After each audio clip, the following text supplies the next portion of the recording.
اعوذ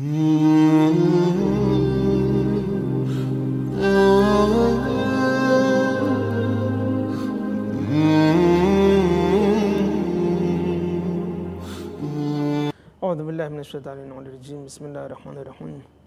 الحمد للہ رب العالمین والصلاة والسلام علی محمد وآلہ الطاہرین ولعنۃ اللہ علی اعدائہ اجمعین۔ ماہ مبارک رمضان جو سن 1446 ہجری میں ہمارے سامنے ہے اور آنے والا ہے، یہ جیسا کہ سارے گزشتہ سماحت السید مرجع دینی آیت اللہ العظمیٰ صادق شیرازی دامت ظلہ العالی نے اشارہ کیا تھا کہ تقوی، پرہیزگاری، ظاہر سی بات ہے جب عام دنوں میں پروردگار عالم ایک بندے مومن سے تقوی طلب کرتا ہے کہ اللہ سے ڈرو، تو ویسے ہی پروردگار عالم ماہ مبارک رمضان میں جو ماہ تقوی ہے، ماہ پرہیزگاری ہے،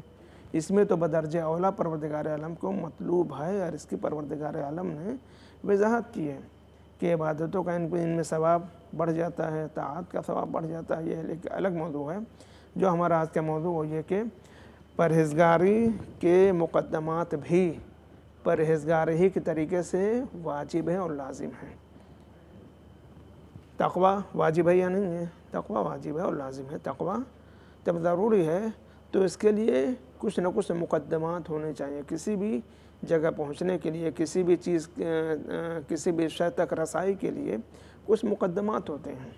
اور بغیر مقدمات کے ہم وہاں تک ہمارے لیے پہنچنا ممکن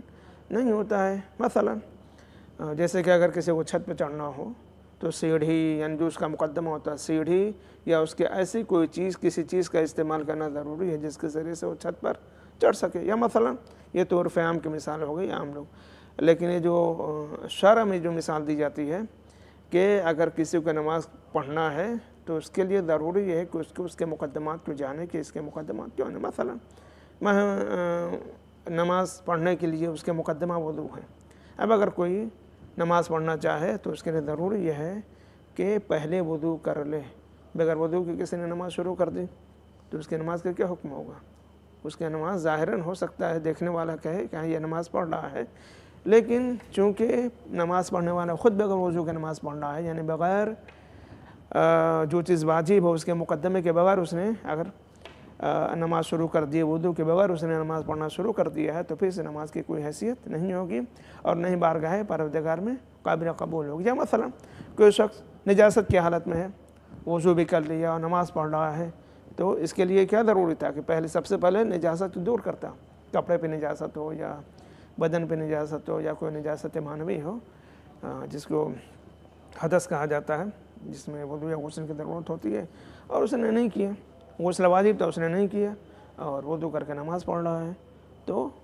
اس مقدمے کو چونکہ اس نے انجام نہیں دیا ہے، لہذا نماز کیا ہو گئی؟ نماز اس کے صحیح نہیں مانی جائے گی اور بارگاہ پروردگار میں قبول نہیں ہوگی، اور نہ ہی وہ اس ذمہ داری سے بری ذمہ ہوگا، بلکہ اس کے اوپر وہ نماز رہ جائے گی جو بغیر مقدمے کو اس نے استعمال کیا۔